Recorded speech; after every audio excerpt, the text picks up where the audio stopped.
ఇక్కడ జిమ్రీ కొజ్బీ సంతోషం సంతోషం సంతోషంగా పడక గదిలో ఉన్నారు.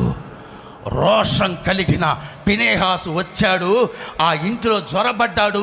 వారు పడక గదిలో ఎప్పుడైతే వారు శారీరకంగా ఇద్దరు కలిసి పడుకొని ఉన్నారో రోషం తట్టుకోలేకపోయాడు. ఈట తీశాడు, ఒక్క పోటు పొడిచాడు, అంతే ఒక్క పోటు పొడిచాడు. రెండో దెబ్బల ఈటితో ఒక్క పోటు పొడిచాడు. బైబిల్లో చెప్పబడుతుంది జిమ్రీ కొజ్బీ ఇద్దరిలో దూచుకుపోయింది ఈట.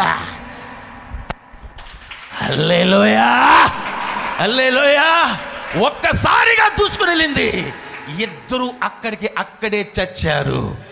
అప్పుడే తెగులు. హల్లెలూయా హల్లెలూయా. ఇశ్రాయేలు ప్రజల యొక్క బాధింపబడిన పరిస్థితుల్లో, వేదనకరమైన పరిస్థితుల్లో, తెగులు చేత 24,000 మంది చచ్చిపోయిన పరిస్థితుల్లో, రోధిస్తున్న పరిస్థితుల్లో ఒక రోషం కలిగిన ఫినెహాసు, ఒక రోషం కలిగిన ఫినెహాసు, ఒక రోషం కలిగిన ఫినెహాసు దేవుని కోసం నిలబడ్డాడు. హల్లెలూయా.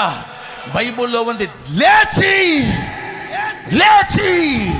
దేవునికి రోషం కలిగిన ఫినెహాసులు లేవాలి. దేవుని కొరకు ఫినెహాసులు లేవాలి. ఏమే లేవడం మాత్రమే కాదు, ఒకే ఒక ఈటతో పొడిచాడంతే. హల్లెలూయా.